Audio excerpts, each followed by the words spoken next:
mic to Lieutenant Governor Dan Patrick.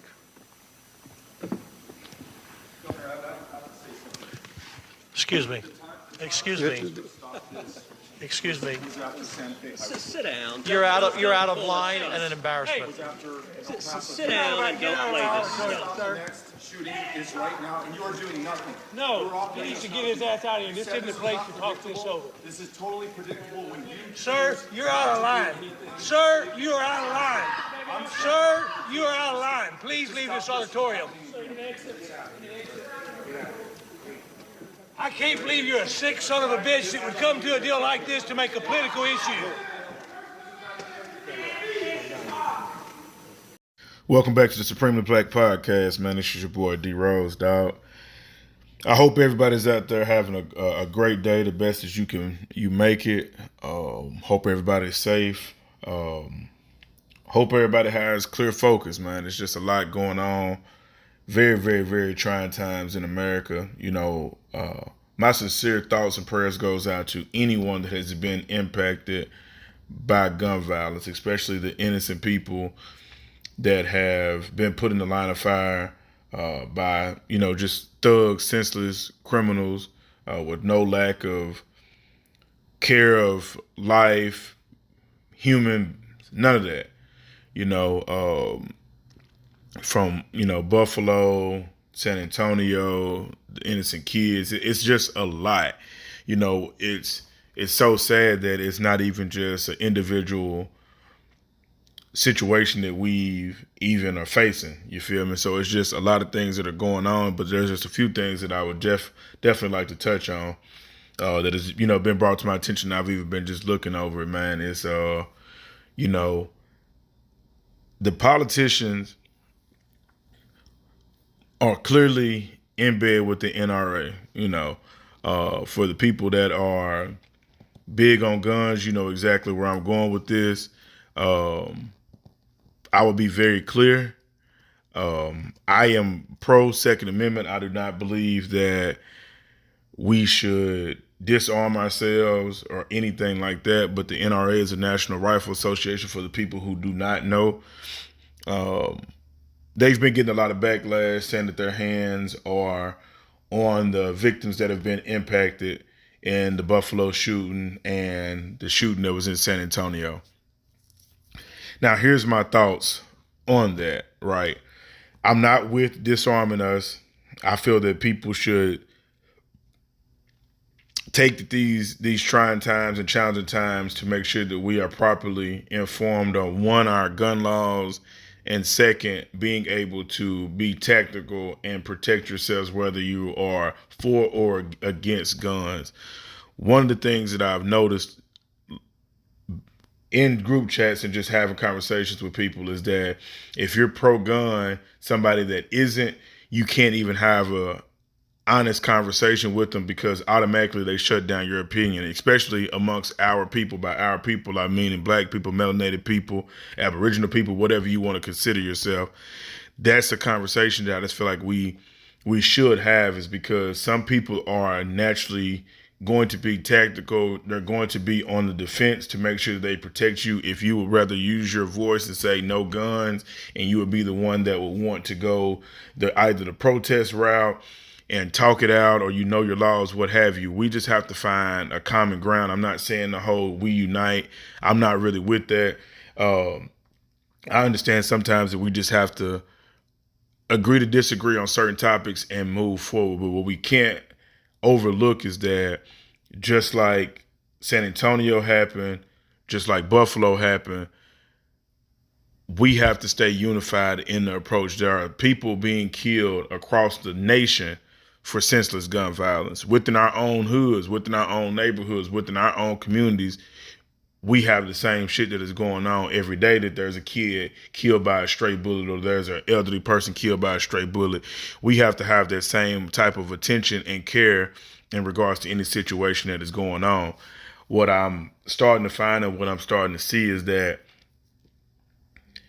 when these type of situations occur, it's like they want to shift, they want to move the needle, they want to, change the narrative.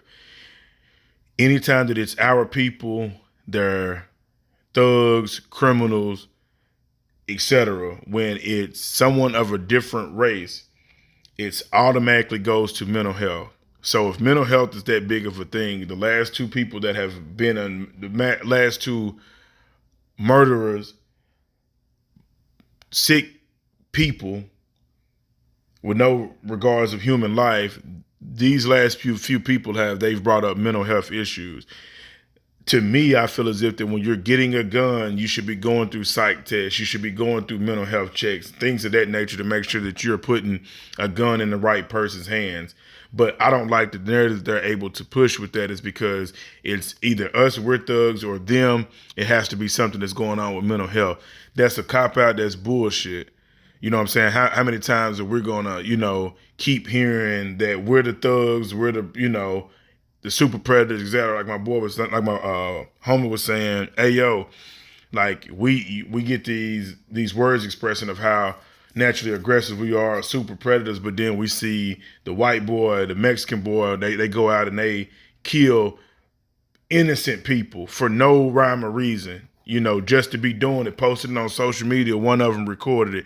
It's a lot of different shit that we just have to address as America, that we're not ready to do that. So within our own communities, if you're pro-gun or you're pro-not, just make sure that we can stand on one thing. There needs to be additional checks mentally to make sure that these guns aren't going into the wrong people's hands, But this whole back and forth, we have to get past that within our community.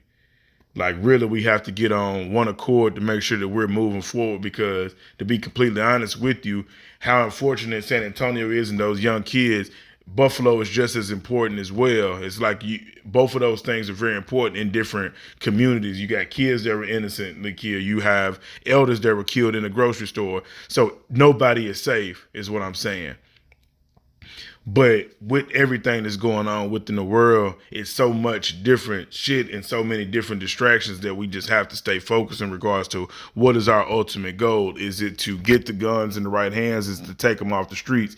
I just want to ask people that are willing to go out and protest and say no guns. The first thing that I've always been told to take over and completely control a nation is to disarm them. How would you feel about that? I know a lot of people feel strongly about it because there's a lot of death that is going on, not just with the mass shootings, just in general with gun violence. Violence is at an all-time high. It's been that way. It's risen since the pandemic. But I want people to really think deep in regards to what do you want to come out of this, because I'm seeing a lot of the politicians aren't doing this. Yes, there are 50 senators that have not signed a bill to make additional checks in regards to mental health, psych tests, things of that nature that other countries do follow. Here's the thing, like I said in the beginning, I don't agree with the politicians because they're in the bed with the NRA. The NRA pays a lot of them in regards to marketing, backing them when they're running. Both sides. Don't let Republicans or Democrats fool you. Nobody is going to be willing to give up their Second Amendment as easy as they're saying it. They're only saying it for political purposes and pandering. People are playing to your emotions on whatever side you are, whether you're pro-gun or you're not for guns. That's what I want people to do. Do your due diligence. These same people that are saying you should disarm yourself are the same people that are going to buy rifles, and their family is full of hunting rifles. 223s, 5.56, all everything you name it, shotguns, tactical guns. These people are very trained. Do not let them play on you and pander, because there's a lot of different things that are going on within the world. I understand that there's very trying times, and I'm not trying to be insensitive, but I want us to be thoughtful when we think about things like this before we ask for something and then it rears its crazy head, and then it comes to our fruition that they may disarm us based off of the things that are going on, which I don't personally think that will happen. We have to be careful of what we're doing, because if we disarm us, we have to think about a lot of things that have transpired within the last, let's say, 4 to 6 years. And there are some people that support 45 very heavy. They're not going to be willing to disarm themselves. And even if they are willing to disarm themselves, they still have the same mindset they had when they had the orange man in office, if that's what you're fearful of. So just be mindful. But I want everybody that watches this video, give me your thoughts in regards to what do you really think is going on? What's your thoughts? What do you think we could do moving forward? As always, long live CC. Tap in. I'm out.